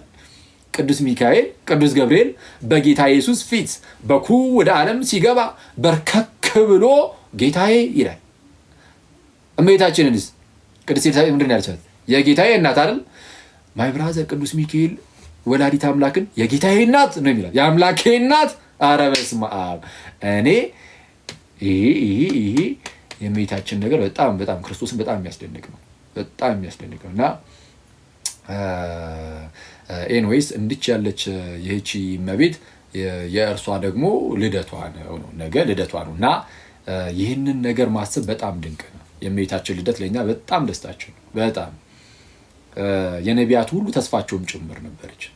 በምናቃለን አልኳችሁ ከልጇ ጋር አብሮ እሷን የሚያዩት ነበር በትንቢት ኖ ድንግል ጸንሳለች። ያው ምልክት ጌታ ራሱ ምልክትን ይሰጣቸዋል ካለ በኋላ እንደዚያ ያለው ድንግል ጸንሳለች ሲል ነበረው። ስለዛ ተስፋቸው ናት። ድንግሊቱን አብሮ ከሕፃን ተወልዶልናል ከተባለው ከመሲሁ ጋር ድንግሊቱን ሲያዩት ነበረ። ስለዛ ድንግሊቱ በተስፋ ትታይ ነበር። እሷም ምልክት ስለሆነች ማለት ነው። ምልክት ስለሆነች በድንግልና መወለዱ ጌታ ኢየሱስ ይህ ምልክትነት አለው እና የእመቤታችን መወለድ በጣም ለኛ ደስታችን ነው። ከእርሷ ደግሞ በጣም ብዙ የምንማረው ነገር አለ። ይህ እምነቱ ትህትናው እንዳልኳችሁ እንደ አንተ እንደዛ በታላቅ ድምፅ ጮኻ የጌታዬ እናት ወደ እኔ ትመጣ ዘንድ እንዴት ይሆንልኛል? አንቺ የተባረክሽ ነሽ፣ የማኅፀንሽን ፍሬ የተባረከ ነው፣ ከጌታ የተነገረላት ቃል ይፈጸማልና ያመነች ብፅዕት ናት እያለች ስትጮህ እኮ ቅድስት ኤልሳቤጥ ብያቸዋለሁ ከዚህ በፊትም ጮኸች ብቻ ራሱ አይደለም የሚለው በታላቅ ድምፅ ጮኻ ነው የሚለው። የጮኸችው ራሱ በታላቅ ድምፅ ነው። በታላቅ ድምፅ እንዴ ነው ጮቹ በታላቅ እዚህ ገስት ላስገባና አንድ ሰው በታላቅ ድምጽ ጮው እንደዛ ሊል ይችላል ጋይስ እኔ እዚህ ጋር ነው ጎረቤት መረበሽ አልችልም እሺ በታላቅ ድምጽ ጮሃ አንቺ የተባረክሽ ነሽ የማኅፀንሽም ፍሬ የተባረከ ነው የጌታዬ እናት ወደ እኔ ትመጣ ዘንድ አረ እንዴት ይሆንልኛል ኦኬ እሺ የሆነ ሳለ ድምጽ ይራፈርኩት ወዲያውኑ ዘካርያስ ካህኑንች እንዳትሉኝ እሺ እሺ ወደዛ ድምጽ ወሰድኩት እሺ የጌታዬ እናት ወደ እኔ ትመጣ ዘንድ እንዴት ይሆንልኛል ይሄ በጣም የሚያስደንቅ እኮ ነው ጋይስ ማለት ልክ መጥምቁ ዮሐንስ ጌታ ኢየሱስ ልክ ወደ እርሱ ሊጠመቅ ሲመጣ ማለት ነው እንዴ እኔ በአንተ ልጠመቅ ይገባል እንጂ አንተ ወደ እኔ እንዴት ትመጣለህ ጌታ ወደ ባሪያው ጌታ ወደ እኔ እንዴት ይሆንልኛል ነው አንተ ጌታ ወደ እኔ ይመጣ ዘንድ እንዴት ይሆንልኛል አይሆንም ማን ነው የሚለው መጥምቁ ዮሐንስ ጌታ ኢየሱስን እኮ ነው ሊጠመቅ ሲል ማለት ነው ጌታ ኢየሱስ ሊጠመቅ ወደ እርሱ ሲመጣ ኢየሱስም ባይዜ ኤልሳቤጥና ማርያምን ያዙና የኤልሳቤጥ ልጅና የማርያም ልጅ ደግሞ የኤልሳቤጥ ልጅ መጥምቁ ዮሐንስ ነው የማርያም ልጅ ደግሞ ጌታ ኢየሱስ ነው ጌታ ኢየሱስም የማርያም ልጅ ልክ ማርያም ወደ ኤልሳቤጥ እንደሄደችው ጌታ ኢየሱስም እኮ ሄዶ ነበር ወደዚህኛው ወደ ኤልሳቤጥ ልጅ ወደ ዮሐንስ መጥምቅ ሲሄድ ይሄኛው ዮሐንስን ምን ብሎ ነበረ ኧረ አንተ ወደ እኔ ትመጣ ዘንድ እንዴት ይሆናልኛል እንዴት ይገባል አንተ ወደ እኔ ትመጣ ዘንድ አይገባኝም ወደ እናቶቻቸው ደግሞ ሊድ ቅድስት ኤልሳቤጥና እመቤታችንም ወደ ቅድስት ኤልሳቤጥ ሄዳ ነበር ቅድስት ኤልሳቤጥም በመንፈስ ቅዱስ ተሞልታ ምን አለች እነሆኝ የጌታ ባሪያ እነሆኝ የጌታ እናት ወደ እኔ ትመጣ ዘንድ እንዴት ይሆንልኛል የጌታዬ እናት ወደ እኔ ትመጣ ዘንድ የጌታዬ እናት ወደ እኔ ትመጣ ዘንድ አይገባኝም ነው ባይዚ ማን ነኝ እኔ ማን እንጂ መጽሐፍ ቅዱስ ባይዚ ቅድስት ብሎ ራሱ መስክሮላት ማለት ነው ቅድስት ነች ብሎ መጽሐፍ ቅዱስ መስክሮላታል ሉቃስ ወንጌል ምዕራፍ 6 ላይ ዘካርያስና ባለቤቱ ማናት ቅድስት ኤልሳቤጥ በእግዚአብሔር ፊት የእግዚአብሔር ሕግጋት ሁሉ እየፈጸሙ በእግዚአብሔር ፊት ጻድቃን ነበሩ ይላል ጻድቃን ነበሩ ሰው ቅድስት ናት ጻድቅ ናት ብሎ መስክሮላት ግን ልክ እመቤታችን ትመጣለች ለካ በማህፀኗ ያለው ጌታ ነው በማህፀኗ በእመቤታችን ማህፀን ያለው ለካ የኤልሳቤጥ ጌታ ነው በእመቤታችን ማህፀን ያለው ለካ የዓለማት ሁሉ ጌታ ነው የዓለማት ሁሉ አስገኚ ነው ሁሉ በእርሱ ሆነ የተባለለት ነው መንፈስ ቅዱስ ይህንን ገልጦላታል ምክንያቱም መንፈስ ቅዱስ ሞልቶባት ይህን እየተናገረች ያለችው እንጂ ማንም ምንም እንደነገራት መጽሐፍ ቅዱስ አልነገረንም ሰው ይህንን ነገር አይታ ኧረ የጌታዬ እናት ወደ እኔ ትመጣ ዘንድ እንዴት ይሆንልኛል ስለዛ ጌታን በመጽነሷ ያገኘችውን ክብር ታያላችሁ ጋይስ ታያለ ወንድሜ ታያለሽ እህቴ ጌታን በመጽነሷ ጌታን በመውለዷ ያገኘችው ክብር እንዴት ልዩ እንዳደረጋት እያያችሁ ነው መጽሐፍ ቅዱስ ጻድቅ ያላት እሷ ራሱ ኤልሳቤጥም ብትሆን ምንም እንኳን ዘመዷ ሆና ራሱ ያውም ታላቋ በጣም ትልቅ ሴትዮ እንኳን ሆና አንቺ ወደ እኔ ትመጪ ዘንድ እኔ አይገባኝም እስክትል ድረስ የሚያደርጋት ምንድን ነው ከተባለ የማን እናት መሆኗ ነው የጌታዋ እናት መሆኗ ያ ጌታ እንዳልኳችሁ የሚካኤልም ጌታው ነው የቅዱስ ሚካኤል ጌታው የእርሱም እናቱ ነች ወደድክም አልወደድክም አመለካችኋት አልከንም አላልከንም አለቀስክም አላለቀስክም እኛ የምናውቀው ግን አንድ ነገር አለ እመቤታችን የትኛውን ፍጥረት ያልተሰጠውን ክብር አግኝታለች ቅዱስ ሚካኤል ያላገኘውን አግኝታለች ቅዱስ ገብርኤል ያላገኘውን አግኝታለች አንተ ትሁን እኔ በጣም ትልቅ የሆነ ከሁሉ የሚለያት በቃ የአምላክ እናት አለቀ የጌታ እናት ይሄ ትልቅ ክብር ግን የፈለጋችሁትን ልትሉን ትችላላችሁ ኢየሱስን ፈቅድላችኋልና አመለካችኋት ምናምን ስትል ማደር ትችላለህ ማይ ብራዘር ትችላለህ እኛ ልባችንን እኛ እናውቃለን የምናመልከውን ብቻውን የሆነውን ጌታ ኢየሱስን የወለደችው እናቱ ኧረ በስመ አብ እናታችን ልትሆን ራሱ አይገባንም ጌታ በጣም በምህረቱ ባለጠጋ ስለሆነ ነው እንጂ ልክ እግዚአብሔር በምህረቱ ባለጠጋ እንደሆነ እንደተባለ ጌታ ኢየሱስም የባህሪ ልጅ ነውና በምህረቱ ባለጠጋ ስለሆነ እናቱ አድርጎ ሰጠን እንጂ አንተ ትገባለህ የእመቤታችን ልጅ ለመሆን አትገባም ማይ ብራዘር አትገባም አንገባም ግን ጌታ በምህረቱ ግን እናቱ አድርጎ ሰጥቶናል ማለት ከራሱ ጋር በምህረቱ አንድ አድርጎናል እያለን እኮ ነው ከጌታ ኢየሱስ ጋር አንድ የሆነንኛ ለኛ እኮ ነው የእመቤታችን እናት የሆነችው አይደለም እንዴ ከጌታ ጋር አንድ ስለሆንን የእርሱ እናት የኛም እናታችን ሆነች እንደዛ ነው ስለዚህ አሁን ሔዋን የሙታን እናት ሆነች ሔዋን የሙታን ሁሉ እናት ሆነች። እመቤታችን ግን በልጇ በክርስቶስ በኩል የሚድኑ የእነርሱ የሕያዋን እናት ሆነች። የሕያዋን እናት ነች። አንዳንድ ሰው ነው እናት አይደለችም ካልክ በሙታን መንደር ሆነ እንዴት እናት ትሆናለች? አይደለችም። አይቷል አይደለችም። በቃ ሙት ነህ ሲጀመር። እንደዛ ካልክ የሞትክ ነህ ማለት ነው። እዚህ ቀደም ብያችሁ ነበረ። ቆይ ኤግዛክትሊ ጥቅሷን ቆይ ላውጣት። ቅዱስ ጳውሎስ ያለው ከሌላ ቲክቶከር ጋር እንዳታገናኙት። እሺ ቲቶ ምዕራፍ 2 ላይ ነው።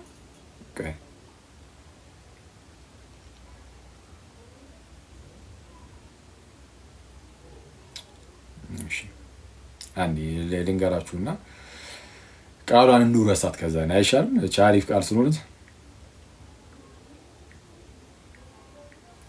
እሺ አንዴ ይቅርታ። እሺ ምዕራፍ 2 ላይ ምዕራፍ 3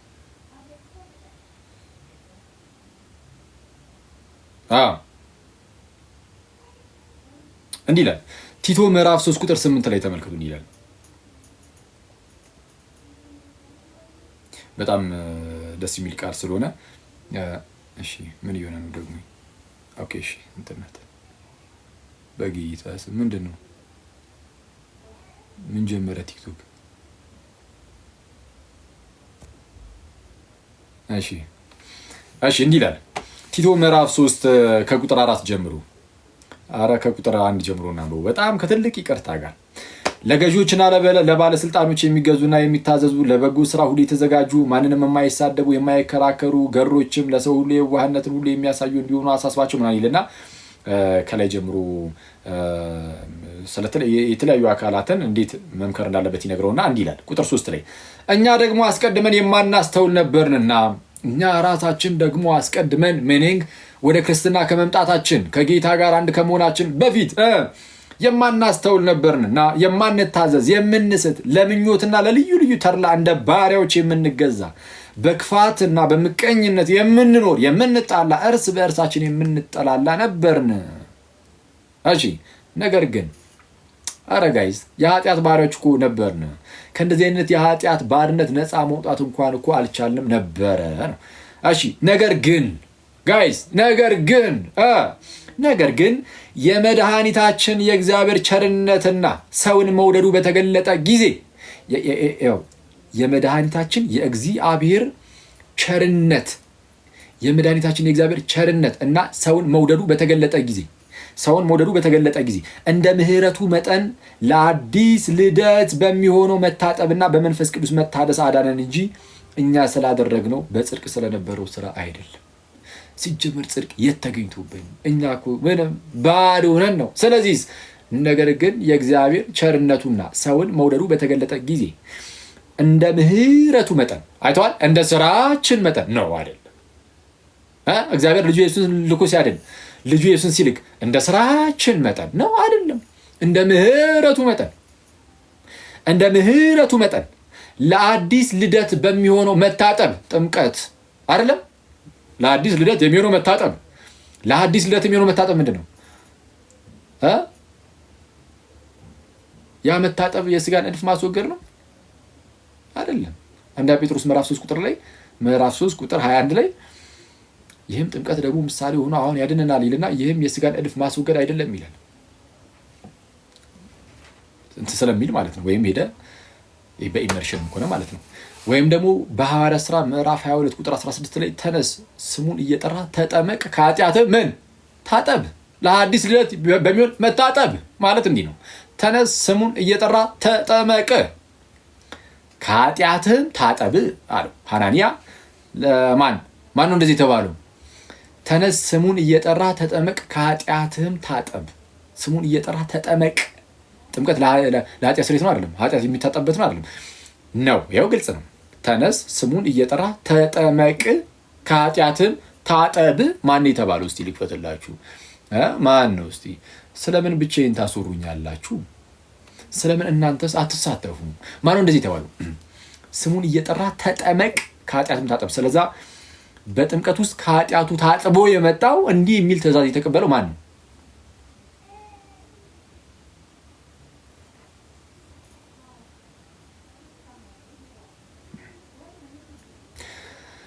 ክቡር ጳውሎስ ትክክል። ሳውል ይቻላል። ሳውልም የተርሴሱ ሳውል ተብሎ ይጠራል። ትክክል። እዛ ሰዓት እንደውም በዋናነት በሱ ነው የሚጠራው። እንግዲህ ምንድነው ሳውል በሁለቱም በኩል አለ። ምንድነው ሳውል ሮማዊም ነው አይሁዳዊም ነው። በአይሁዳዊ ስሙ ሳውል በአይሁዳዊ ስሙ የተርሴሱ ሳውል እየተባለ ይጠራል። ስለዛ ለአይሁድ ሕግ በጣም ይቀና ስለነበረ በዋናነት የሚጠራበት ይህ በአይሁዳዊ በኩል ያለውን ነው። ስለዛ የተርሴሱ ሳውል እየተባለ የሚጠራው ሳውል እንግዲህ ከብንያም ነገድ የሆነው የመጀመሪያው የእስራኤል ንጉስም ሳውል ነበር የሚባለው ስሙ ታውቃላችሁ። ዘንድ በሮማዊ ስሙ ጳውሎስ የሚለው ደግሞ ሮማዊ ስሙ ነው። በቤተሰብም ወገን በአንዱ ወገን ከአይሁዳዊ በአንዱ ወገን በሮማዊ በኩል ስለሆነ ልክ ወደ ክርስትና መጥቶ ግን ወንጌልን ለአሕዛብ ማሰራጨት ሲጀምር ግን በአሕዛብ መንደር ሲሄድ ጳውሎስ የሚለውን ስም በዋናነት መጠቀም ጀመረ። ለምን? ስሙ ጳውሎስ ነው፣ ይሄኛው የኛው ሰው ነው እንዲሉ ማለት ነው። አይተዋል።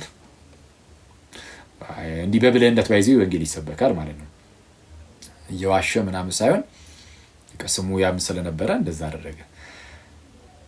ስለዛ ምንድነው እንደ ምሕረቱ መጠን ለአዲስ ልደት በሚሆን መታጠብ አለ። ጳውሎስ ምን ተብሎ ነበር? ተነስ፣ ስሙን እየጠራ ምን ተጠመቅ። ምንድነው? ተነስ፣ ስሙን እየጠራ ተጠመቅ፣ ከኃጢአትም ታጠብ።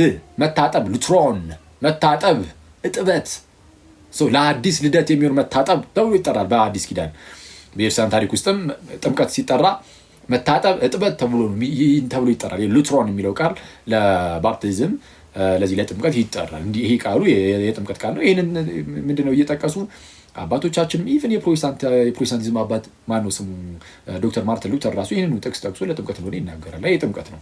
ለማንኛውም ግን በዛ በጥምቀት ውስጥ በቃ ዳግሞ ወለደን። ኧረ በስመ አብ ስጦታ አይታንተ ጥምቀት ውስጥ ልክ ሄደህ ስትገባ በክርስቶስ የተሰራውን የማዳን ስራ አንተ ላይ አድርጎት መንፈስ ቅዱስ ከዛ እግዚአብሔር ከላይ ይወልድሃል። በዛ ውስጥ ይኸው ተወልደ አዲስ ሆንክ። ምንም ሳልሰራ ነው። አዎ እንዲሁ። እንዴት? እንደ ምህረቱ መጠን እንደ ምህረቱ መጠን ምን አለ? እንደ ምህረቱ መጠን አዲስ ልደት በሚሆነው መታጠብና በመንፈስ ቅዱስ በመታደስ አዳነን እንጂ። አይተዋል። ስትታጠብ በዛ ውስጥ መንፈስ ቅዱስ ደግሞ ያድሳል። በመታደስ አዳነን እንጂ እኛ ስላደረግነው በጽድቅ ስለነበረው ስራ አይደለም። በጽድቅ ስለነበረው ስራ አስቀድሞ ማለት ጽድቅን እየሰራን ለዚህ የሚያበቃ የጽድቅ ስራ አልነበረንም።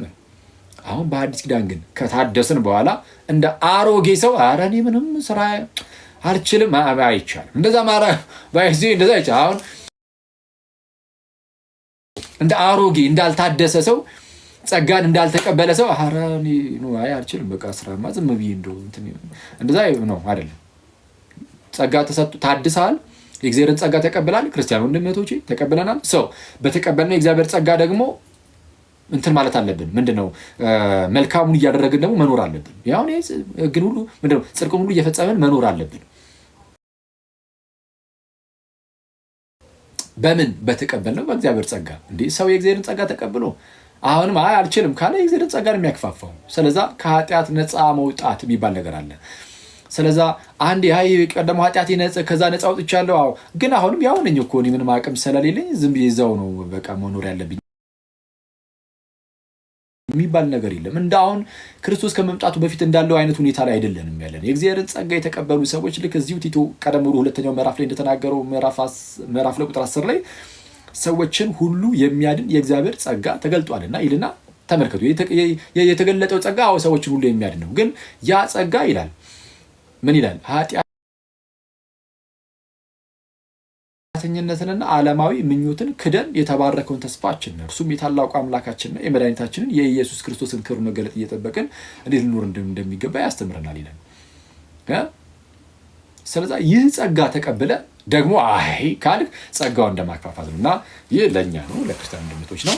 የተጠመቃችሁ ሁሉ ለአዲስ ልደት የሚሆነውን መታጠብ ያገኛችሁ ሁሉ በዛ ውስጥ መታደስን አግኝታችኋል። የእግዚአብሔርን መንፈስ ተቀበላችኋል። ጸጋውን ተቀብላችኋል። ተቀብለናል። ስለዛ ይህንን ጸጋ መጠቀም አለብን። እሺ አሁን ከኛ የሚጠበቀው ጸጋውን መጠቀም ነው። ልንወድቅ እንችላለን። አዎ እንችላለን። አፍተሩ ጸጋው እኮ አስገድዶ እጅን ጠምዝዞ ኃጢአት እንዳትሰራ ምናምን ዘው ደፍቆ የሚያስቀርህ አይደለም። ግን አቅሙን ግን ይሰጣል። ከኃጢአት ነፃ እንድትወጣ፣ ከኃጢአት ልምምዶች ውስጥ እንድትወጣ፣ ከተለያዩ ነገሮች ውስጥ አልባሌ ከሆኑ ነገሮች ውስጥ ሁሉ እንድትወጣ የእግዚአብሔር ጸጋ ኃይልን ይሰጣል ጋይስ።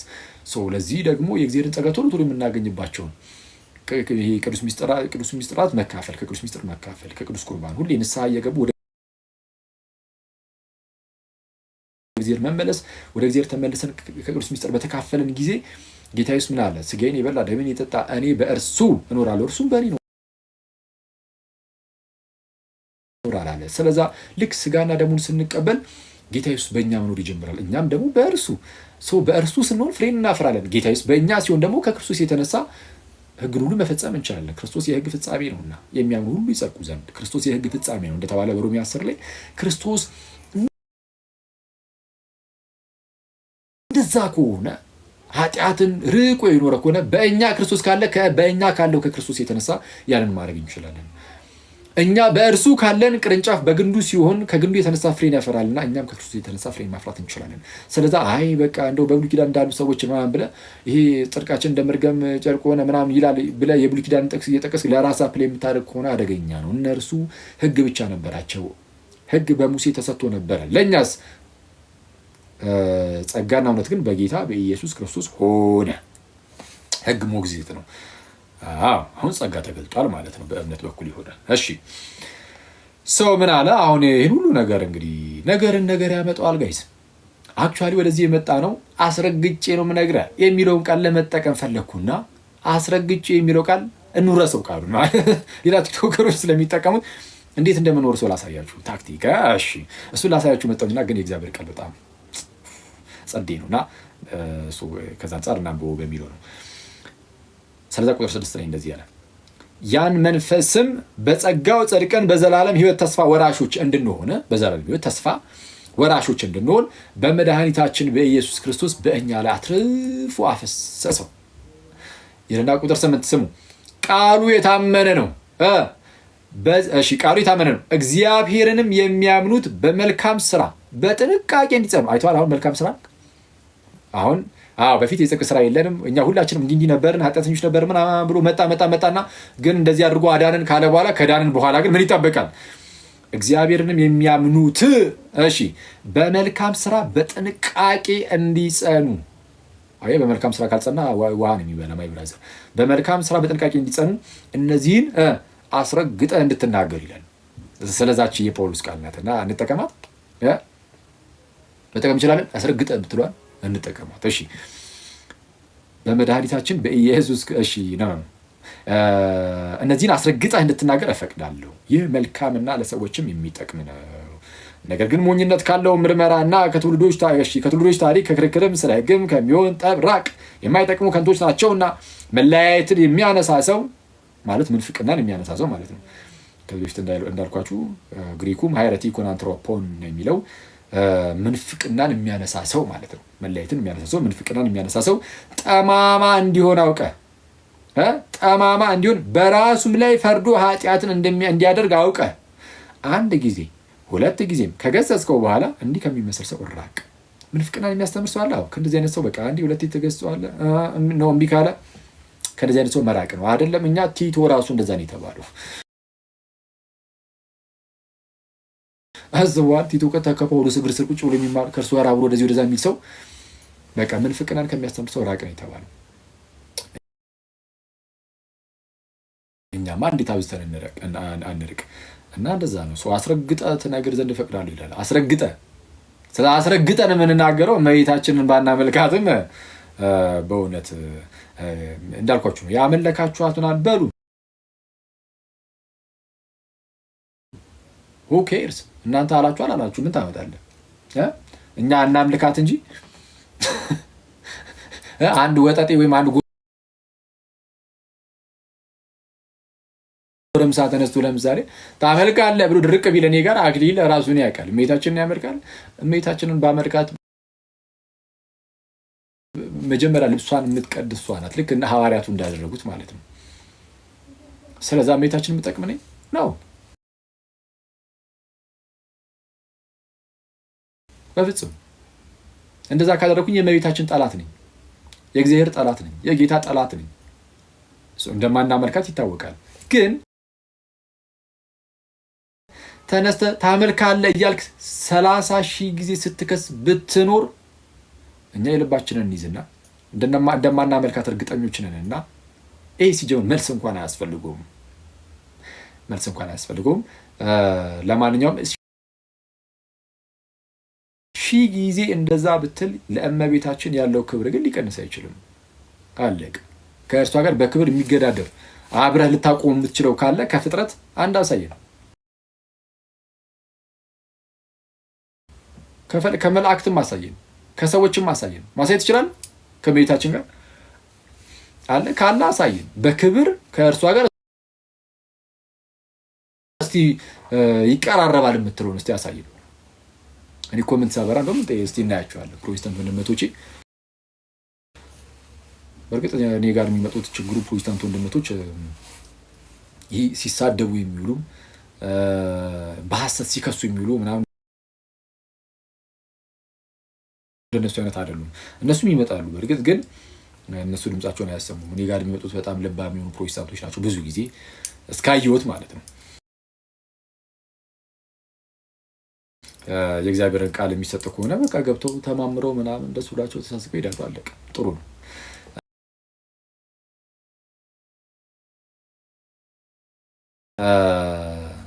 እነሱ በክብር ከእመቤታችን ጋር እኩል የሆነ አለ ብለው የሚያስቡ አይመስለኝም። ካለ ግን ችግር የለውም ይነግሩንና ከዚህ አንጻር ብለን ደግሞ እንሄድበታለን። እና እንደዛ ነው እናንተ ሰዎች። እሺ ይሄኛው እንዳለ ሆኖ የእመቤታችን ጉዳይ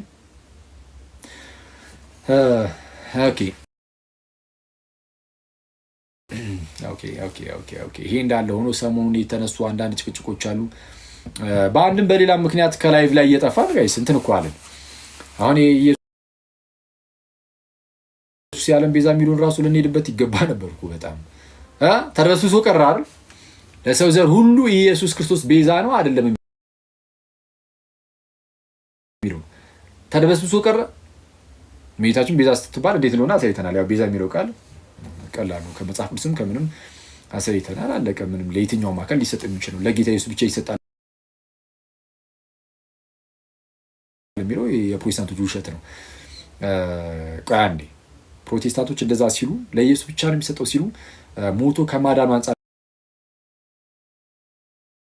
እያሉ ከሆነ ትክክል ናቸው፣ አንፈርድም። ግን አይደለም የሚለው ራሱ እኮ ጥያቄ ይሆናል። ፕሮቴስታንቶቹ ጋር አጨቃጫቂ ስለሆነ ማለት ነው። ኢየሱስ ለሰው ዘር ሁሉ ሞቷል አልሞተም የሚለው አንዳንዱ ፕሮቴስታንት አልሞተም ይላል፣ አንዳንዱ ፕሮቴስታንት አረ ሞቷል ይላል። ተስማሙ አይሻልም? ያ ብትስማሙ መልካም ነው። ኢየሱስ በጣም የሚያስገርመው ደግሞ ኢየሱስ እርሱ ለሰው ዘር ሁሉ አልሞተም የሚለውን ድናሃል ክርስቲያን ይሏል። አሁን ይመጣል ከኛ ጋር አብረ ፕሮቴስታንት ነው የሚለው ድናሃል ነው የሚለው። ስለዚህ ይሄ አሁን ለክርስቶስ የምር ያን ያህል አሁን እንደው አይ ነው ለክርስቶስ የሚቀኑ ፕሮቴስታንት ወንድሞች እንዳሉ አውቃለሁ። ከበፊት አይነት ፕሮቴስታንቶችን ማለት ነው። ልባም ፕሮቴስታንቶች አሉ፣ ምንም ግልጽ ነው። በጣም ምስኪኖች የዋሆች ምናምን በቀናነት ነገሮችን የሚያዩ ምናምን አሉ። እዚህ ሚዲያ ላይ ደግሞ የምናውቃቸው ደግሞ አሉ በጣም ብዙዎች። ሌሎች ደግሞ ልክ እንደዚህ ሆነ በጣም በቃ ተጠምደው የሚውሉት ስለ ክርስቶስ በመናገር እንኳን አይደለም። እኔ ክርስቶስን የሚያውቁትም አይመስለኝም ጋይስ። ስለ ክርስቶስ በመናገር ሳይሆን በቃ ዝም ብሎ ቤተክርስቲያን ስለ ቤተክርስቲያን መጥፎ ነገር የግለሰቦችን ስም ብቻ ዝም ብለው እንደዚህ እየጠሩ ብቻ በመዋላቸው ጥሉም እንደዛ ያደረጋችሁ እና ልዩነቱ በቃ በደንብ እንደዚህ በሚዲያውም ክሊርሊ ማለት ነው እንደዚህ ቪዚብል ሆኖ ይታይ። በቃ ጥሩ ነው ዲፍረንሱ ልዩነቱ ምን እንደሆነ። ትችት ምን ጣላ አይነሱ አይደለም።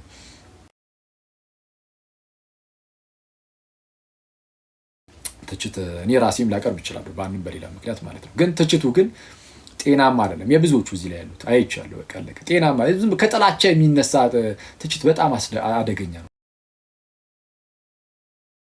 ከጥላቻ ከተነሳ ትችት አስቀያሚ ነው የሚሆነው። አስቀያሚ ፍቅር የሌለበት ይሆናል። ፍቅር የሌለበት ደግሞ ስራ የለውም። በፍቅር የሚሰራ አይሆንም። አይቷል። እውነትን በፍቅር መናገር የሚባል ነገር በቃ የለም የሆኑ መንደሮች ላይ። ስለዛ እንደዛ እንዳይሆን በጣም መጠንቀቅ አለብን እና እንደዛ አይነት ሰዎችን ተዋቸውና ግን ልባም የሆኑ ፕሮቴስታንት ወንድሞች ደግሞ አሉ። እሱን እንዳልኳችሁ ነው። ያው እንግዲህ ክደን አናውቅም እና እነሱን ጥሩ ነው። የእግዚአብሔርን ቃል እንወዳለን የሚሉ መጽሐፍ ቅዱስን በጣም እንወዳለን የሚሉ ክርስቶስን እንወዳለን የሚሉ እንደነዚህ ፕሮቴስታንት ወንድሞቻችን ልናደርግ የምንችለው ምንድነው? እንደነዚህ ጥሩ ልብ ያላቸው ፕሮቴስታንቶች ከኛ ጋር ደግሞ ሁሉም ደግሞ አብረውን እንዲሆኑ ስለነርሱ መጸለይ ምናምን ሁሌም ሰላምን ጠብቀ መኖር ነው። ከእንደነዚህ አይነት ሰዎች ጋር ጥሩ ነው እና የተለያየ ነገርን ያነሳሉና አሁን እንደነዚህ እያየ ለምን አይሰብክም? እነሱ ለምን አይሰብክም? የምርኮንሰርን እንደው ግድ የሚሰጥ ኢየሱስ ነው አይደለም ነው? ኦኬ ከሆነ እሺ ካንተ ያላቅም ያው ስለራስህ ከሆነ እንግዲያውስ ኢየሱስ ለሰው ዘር ሁሉ አልሞተም የሚለውን በቅርብ ያለውን እስቲ ተነስና እስቲ ሰብስበው እንስማ። አረ ለሰው ዘር ሁሉ ሞቷል። ትክክል አይደለም ብለህ እስቲ በግልጽ ተናገሩ። እስቲ ስህተትን ብለህ እስቲ በግልጽ ተናገሩ። አትና ይሄን ሁሉ ቀን እንሰጣችኋለን ብለን ነበር፣ ሰጠናችሁ። ምንም የተናገረ እሱ የለም። ግድ የሚሰጥህ ክርስቶስ አይደለም። ግድ የሚሰጥህ እርስ በርስ ላለመጠላላት ምናምን ዝም ብለህ ሞክረህ ደበስበስ አድርገህ ተባብረህ ክርስትናን ማጥቃት ላይ ነው ትኩረት ሁሉ ቤተክርስቲያን የኢየሱስን አሁን ላይ ሲሪየስሊ የሚያቸውም ሰውም ስለሌለ ያናልከቁም ነገር ብቻ ወይስ ምንም ሆነ ምን ግን አዩያቸውም አላዩያቸውም የኛ ጉዳይ አይደለም። ግን እና የምታነሱት ነገር ውሃ የሚያነሳ አይደለም። ሰሞኑን ደግሞ እንደዚህ ምንድነው በመስቀል ላይ የፈሰሰው ደም የእመቤታችን ነው አይደለም። አሁን ይህንን እንደዚህ ብሎ ያስተማሩ መምህራን አባቶች ምናምን አንድ ሁለት አይቻሉ እና ተመልከቱ ጋይስ፣ በመስቀል ላይ የፈሰሰው ደም ስጋ የምንበላው ስጋና ደምም የእመቤታችን ነው ብለው አንድ ሰው ተናገረ ማለት እመቤታችን በመስቀል ላይ ተሰቅላ ስጋዋን ቆርሳ ሰጠችን፣ ደሟን አፍሳ ሰጠችን እያሉ እንዳልሆነ ያው እናውቃለን። መቼስ ይሄንን አያጡትም፣ ግልጽ ነው ነበሩ።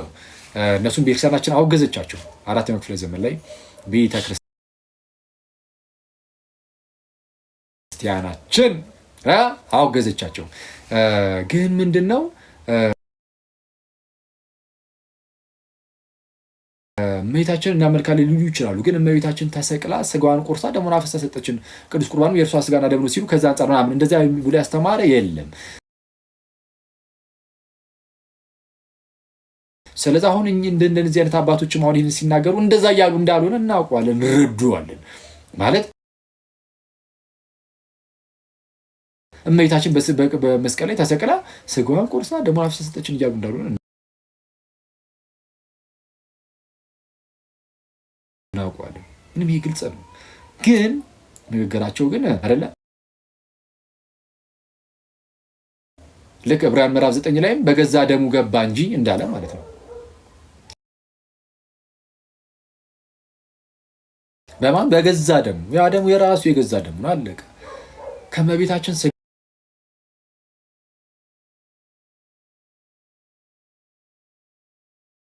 ነስቷል። አሁን እዛ ቪዲዮ ላይ ብያችኋለሁ። ዛሬ ሰርቻለሁ ቪዲዮ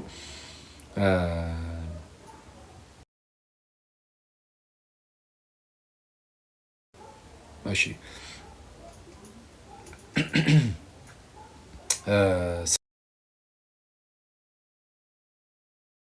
ስጋ ምንድነው? ባይዚ አካውንታችን በጣም ሪፖርት በዝቶበታልና እሺ ኤኒዌይስ ተውት። እናሱን በጣም ማምንበት ቴሌግራም ተውት ቲክቶክን እና ቴሌግራም ላይ የሌላችሁ ሰዎች ቴሌግራም ላይ እሺ ቴሌግራም ቻናላችን ላይ ሐዋርያዊ መልሶች ኢየሱስ ወይም ቃል ተመልከቱ የእግዚአብሔር ቃል መጥቶ ስጋ ሲሆን ቃል ከመቤታችን ስጋን ነሳ። ቃል ከመቤታችን ስጋን ሲነሳ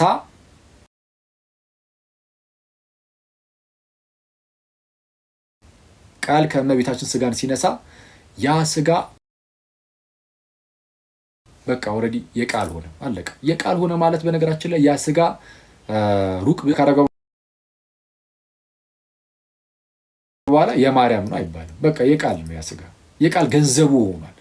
ቃል ስጋን የራሱ አደረገው። ስለዛ የራሱ ባደረገው ስጋ ሞተ። ስለዛ የፈሰሰው ደም ቃል ስጋው የመለኮት ነው ወይስ የማርያም? የመለኮት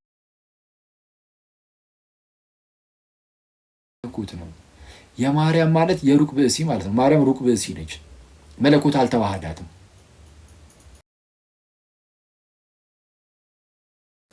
መለኮት ከእርሷ ስጋ ነስቶ ከእርሷ ተወለደ። በዛ ስጋ በነሳው በተዋሃደው ስጋ ተጸንሶ ማለት ነው። የሩቅ ብእሲ ስጋና ደም ደግሞ ምን አይሰጥም? ሕይወት አይሰጥም። የእመቤታችን ስጋና ደም ሕይወት ይሰጣል? አይሰጥም። ሕይወትን የሚሰጠው የማን ስጋና ደም ነው? የመለኮት። እሺ የመለኮት ደም ስለፈሰሰ የመለኮት የሆነው ያ ስጋ እሱ ማለት ነው። ግን ስህተት ነው።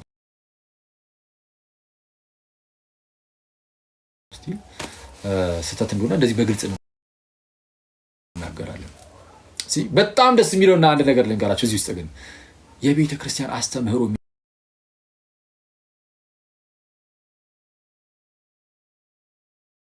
የሚባል ነገር አለን እኛ። የቤተ ክርስቲያን አስተምህሮ እያያችሁ ነው አይደለም? አክሊልን አይደለም የሆኑ ሌሎች ሰዎችን ጳጳስን ይመዝናል። ለዛ የቤተ ክርስቲያን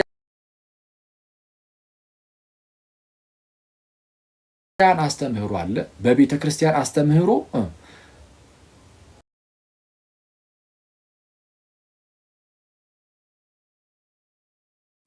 ጳጳስ ራሱ ይመዘናሉ። ጳጳሳት ሲናገሩ ሲያስተምሩ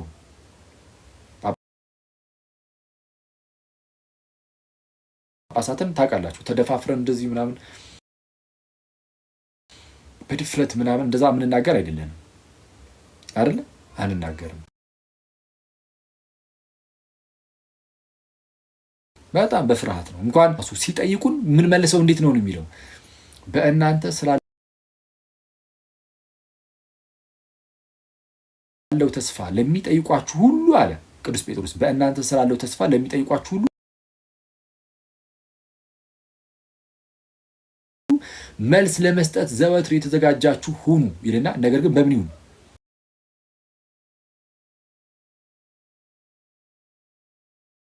በየዋህነትና በፍርሃት ይሁን። አይተዋል።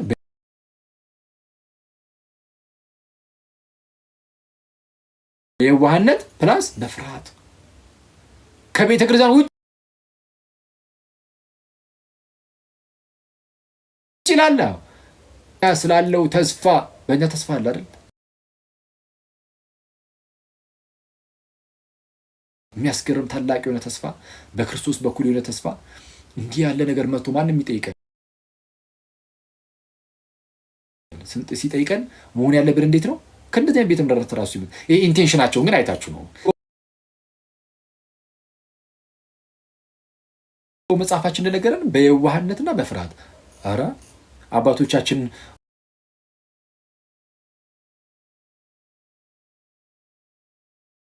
ወይም እንደዚህ ጳጳሳቱ እረኞቻችን እነሱ ሲናገሩ ደግሞ ያው በጣም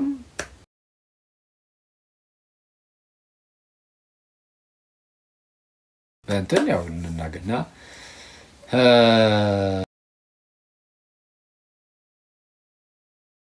እንደዛ ነው። ሰው በኤርሰን አስተምህሮ ይመዘናሉ ነው። የቤተ ክርስቲያን አስተምህሮ ባይኖረን ኖሮ እስከ ምን ነበር? ምን ሆነው አንዱ ጳጳስ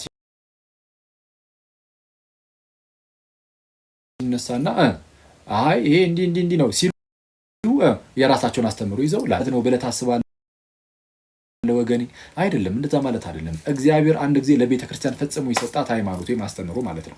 እግዚአብሔር ወይም ጌታ ኢየሱስ ለአካሉ ወይም ሙላቱ ስሪ ኮናለች ማከማቻው ኮናት